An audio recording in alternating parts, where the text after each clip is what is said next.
It was quite the election result, helped along by a noisy next-door neighbour. Canada's Liberal Party, written off just months ago, secured victory at the polls after a campaign dominated by Donald Trump's trade war and threats to make the country the 51st US state.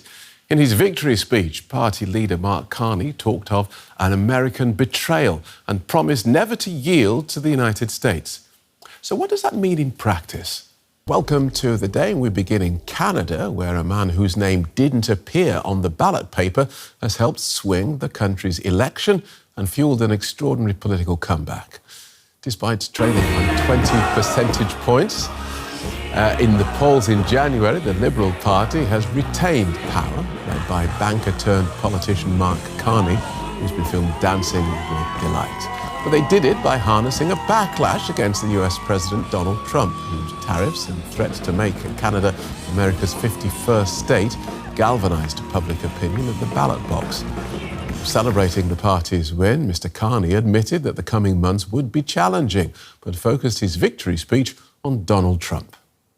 President Trump is trying to break us so that America can own us. That will never, ever happen.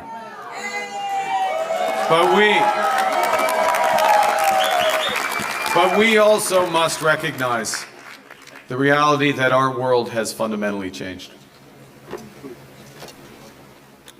There is also, for me, as I stand before you this evening, humility in recognizing that, well, many have chosen to place your trust in me, trust in the Liberal Party.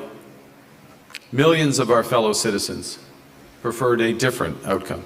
Our old relationship with the United States, a relationship based on steadily increasing integration, is over. The system of open global trade, anchored by the United States, a system that Canada has relied on since the Second World War, a system that, while not perfect, has helped deliver prosperity for a country for decades, is over. When I sit down with President Trump, it will be to discuss the future economic and security relationship between two sovereign nations. And it will be with our full knowledge that we have many other options than the United States to build prosperity for all Canadians. All right, let's explore this election result with Professor Elisabeth Goodyear-Grant, who is a political scientist and director of the Canadian Opinion Research Archive at Queen's University. Welcome to DW, Professor. Would Canada's Liberals have won without Donald Trump in the White House? Probably not. I mean, there's two sort of big factors, I think, that really worked in Mark Carney's favor last night. First, of course, is Donald Trump and the threat of a trade war. I guess I probably shouldn't even say threat. I mean, we are in a trade war with the U.S., arguably. And then also on the security front, you know, all the saber rattling around talk of Canada being the 51st state of the United States, which is a sort of unprecedented move in an otherwise long history of friendly relations between Canada and the U.S. Let's not forget, though, that the departure of a prime minister who grew unpopular, at least among some segments of the electorate, played a role as well. When Justin Trudeau announced his resignation. Justin Trudeau announced his resignation as leader of the party and therefore prime minister in the triggering of a leadership contest in the party. I mean, that was a major move as well, right? Because the Liberal Party is a big tent party that attracts a lot of support among voters, and the renewal of leadership was definitely a big part of their win last night. Okay, so for all that talk about Trump's tariffs and the 51st state, there was a whole lot of talk in the run-up to this election that it was existential. Yet turnout was high but not record-breaking, and the winners didn't even achieve a parliamentary majority. So was all that existential talk just, I don't know, electoral scaremongering? mean, maybe a little bit. So Canada, like many jurisdictions, has struggled with turnout over the past couple of generations. So turnout seems like it's going to be around 68% or so in this election. So that's 6 percentage points higher than our last election in 2021. So it's a big bump. It's mobilized a lot of voters, but yeah, I mean it's not approaching a sort of indication of an existential threat felt by most Canadians, or at the very least, maybe there are lots and lots of Canadians in the electorate who don't believe that voting will actually help solve the existential threat that we sort of face right now. So it could also be a further indication of a lack of confidence in electoral politics to help tackle the big issues.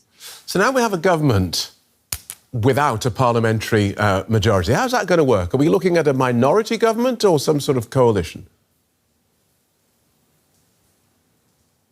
Yeah, I mean, I guess that's a good question coming from European news watchers, where coalitions are common.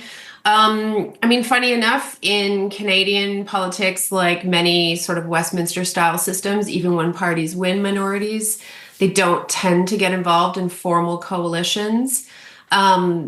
We are coming off of a government that did have a bit of a pseudo coalition. So the Liberals had what's called a confidence and supply agreement, which is a sort of time-limited agreement on very sort of targeted policy issues in which the supporting partner wasn't incorporated into the cabinet of the governing party. So, you know, it's a formalized form of cooperation, but not approaching a coalition like you would see in many European democracies. So this will be a minority government, I would expect, although it will rely on the support of some other party in the House of Commons, probably the New Democrats, but the Bloc Québécois, which is a Quebec separatist / nationalist party, is another option as well. So do we expect that to be a stable government? Yeah, that's a big question for a lot of people right now. So in Canada, minority governments historically tend to have a shelf life of about 18 to 24 months. In recent years, though, we have seen some sort of longer term minorities. So we're just coming off of a minority government where the Liberals, as I was saying, had a confidence and supply agreement with the New Democratic Party. So this is a sort of more left-leaning party in the Canadian system. I mean, that government went 4 years. So I would actually predict, I mean, not that I like to crystal ball things, but I would predict stability. And there's a couple of reasons for that. First of all, the two potential kingmaker parties, the New Democrats and the Bloc Québécois, are financially pretty exhausted. They've both suffered quite large seat and vote losses in this campaign. And so will not be in a position, not have the capacity or the appetite to go to the polls anytime soon.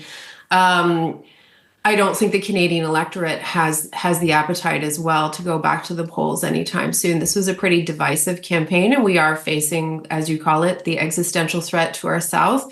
And so I think a lot of people are thinking, including Prime Minister Carney, that unity is what's required right now in order to deal with the trade and security issues to our south. So I would predict stability. Mr. Carney styled himself as the man to take on Trump. Get that crystal ball out again and explain to us what that is likely to look like. What will delivery on that promise of taking on Trump look like? I mean, I guess there's two sort of major components within which there are lots of smaller components, but the two major components, I think, are, I mean, first of all, real negotiation and discussion. Right now, we are living under quite heavy tariffs, and that's important because 75% of Canadian exports go to the South. So this is hitting Canadian manufacturers and other exporters pretty hard. We also have instituted retaliatory tariffs, which are hitting some segments of the US market and some regions in the US, especially border regions with Canada, pretty hard as well. So we're going to be looking for some relief. on the economic front. But I think equally important too, we're going to be looking for a return to a more sort of friendly and normal relationship where respect, including rhetorical respect for Canadian sovereignty and sort of self-governance, is going to be absolutely key. And Carney has been putting great steps forward on that front. He's taken a very hard stance on the fact that it is completely unacceptable for Canada to be treated this way. And he's also been very firm, too, that Canada will negotiate on its own terms with its US partner. In addition to that, Carney has also been quite clear that Canada can anticipate and he will lead initiatives to diversify our trade relationship, including with Europe and the EU. OK. Thanks for guiding us through that, Professor. Professor Elisabeth at Goodyear-Grant from Queen's University in Canada. Thank you so much. Well, let's get more on this from journalist Lucy van Oldenbarneveld in the Canadian capital, Ottawa. Welcome to DW. How much did Donald Trump's tariff and territorial threats shape this result? I don't think it's overstating it to say that Donald Trump and his emergence onto the scene in January changed everything. I mean, it started when Justin Trudeau resigned in early January, but once Donald Trump took office and started threatening massive 25% tariffs on Canada, and also started musing about Canada becoming a 51st state and calling Justin Trudeau a governor of the 51st state, Canadians really started to get anxious and worried and concerned. And so from then on in, the question became, who was the best poised to handle Donald Trump, and how would that be shaped? Now, as we saw last night, it turned out that Canadians thought that Mark Carney is the best person because of his history and his resume to deal with Donald Trump head on. But it's not overstating it to say this was a generational election, an existential election in many ways, because if it's not handled well, Canadians worried and Canadians argued that we could be facing a real, well, not only a trade war, but a possible hostile annexation from the states. Look at that. So this is just a different time. Yeah. Let's look at that. We heard Mark Carney at the top of the show saying that the old relationship with the US is now over. What do you think the new relationship will look like? Well, I think there are early indications that Donald Trump seemed to be taking Mark Carney a lot more seriously than he took Donald Trump. I mean, than he took Justin Trudeau. Mark Carney has an impressive resume that you alluded to there. Former governor of the Bank of Canada, Bank of England. He was at the head of both of those economies when crisis hit, whether it was the crisis in 2008, the financial crisis, and then Brexit in the UK. So he could not be better placed right now to handle Donald Trump head on. I mean, OK, so Mark he's Carney the man, but what's he going to do? What are we going to see him doing that the other guy wouldn't have done? Well, I think, first of all, with Donald Trump, it seems to be like who is he going to respect? And I think he respects Mark Carney's resume. So we saw him referring to him as Prime Minister Mark Carney right away. Mark Carney said, I'm not going to talk to you, Donald Trump, until you start showing Canada some respect. So now that Mark Carney has a mandate from the people of Canada, he is planning to get in touch and sit down with Donald Trump within the next week to start talking and negotiating what these tariffs might look like, pointing out, because he is a PhD economist, that these tariffs have an impact on the United States as well, and just start making the case that tariffs hurt everyone. OK. You say he's got a mandate from the people of Canada. He won the election. That appears to be clear now. Didn't get a majority. If this was so important, why didn't more people vote? The turnout was high, but not record-breaking. And why wasn't the result more conclusive? Yeah, the excellent question. I mean, going into this election, the polls showed that Mark Carney was going to get a majority government. As you point out, he came up short. We needed 172 seats. He got 169, and some seats are still being recounted. I think the Conservatives were on a high in January. They were ahead of the Liberals by 25 points. So one of the reasons that I think that the Conservatives didn't pull through with that majority.